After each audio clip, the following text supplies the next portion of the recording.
the Oliveira Makhachev fight. That's the big one. That's the big one because there's so many questions. And, you know, Oliveira has never fought a grappler like Islam. No. But Islam's never fought a guy who can submit people like Oliveira can. Oliveira fucks everybody up. I always go to this, Joe. Sorry. Listen. Woo, look at that. Michael Chandler fight. A guy that had great wrestling. Michael Chandler could fucking wrestle. Yeah. He was dominating Oliveira. Oliveira didn't submit Mike. He TKO'd him. Yeah. So in terms of grappling, right, Mike was destroying Oliveira. Almost finished him in the first Oliveira, round. Chandler caught him. He caught him and hurt him. Yep. And then one of the things that Oliveira does when he gets hurt, he just goes right to his back. Bro, that's some Nate Diaz shit. It's smart because his guard is nasty. His guard is so wicked. He submits What did he do people. with Gaethje? Did Gaethje go into his guard? No, Gaethje kind of stepped back out. But he cracked Gaethje. Gaethje said first 8 seconds. Something about the way he hit him. He said he hit him so hard he felt it in his tongue. Yeah. He's like, it just like he goes like that guy can. He said he never got hit like that before, and that's scary. Is wild. Oliveira's big, bro. He's big. He's a big, and this is the thing. I don't know if Khabib and them are playing warfare and the fans are getting mad. I don't know if he's going to show up to the fight. That's warfare. They playing mental warfare, right? That's what I believe.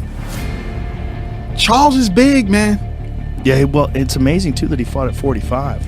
And that's probably responsible for some of his losses that he got dehydrated. Of course. I mean, look, think about Gilbert Burns fighting Dan Hooker. I filmed him that week. Drained himself. Soon as I remember when Dan Hooker beat him after the fight, Dan Hooker was like, I didn't beat fucking Gilbert Burns. I beat a deflated Gilbert Burns. Yeah. He was honest about that. It's the beautiful art because with jiu-jitsu, it's the one martial art where the big guy can get dominated by the little guy. Sure. Because the reality is, any other world where like a guy size of say like Michael Chandler has zero chance against a guy the size of Francis Ngannou. Zero. Like if they're sparring, like if they're just gonna throw hands, he has zero chance. Yeah. I'm putting all even my get chips on the big guy, all of them.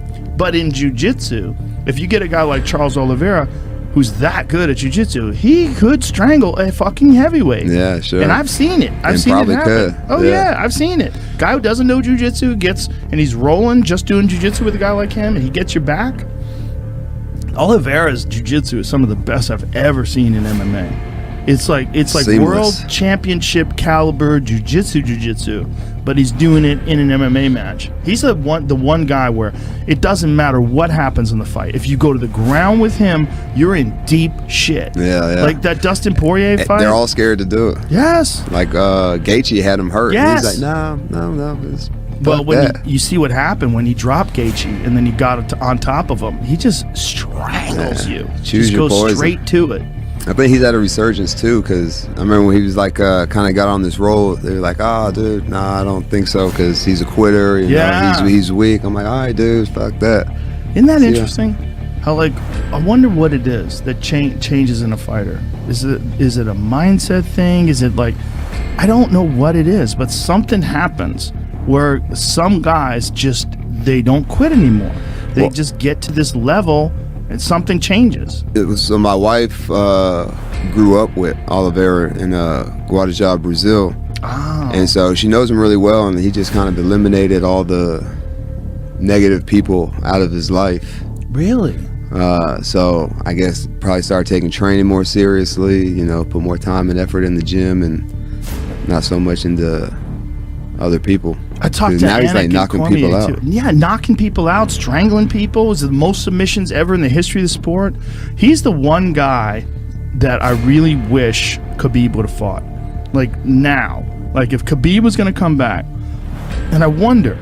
I mean, I'm very interested in Khabib versus Islam Makhachev, because that's to me that's the big fight in lightweight. Khabib or Charles?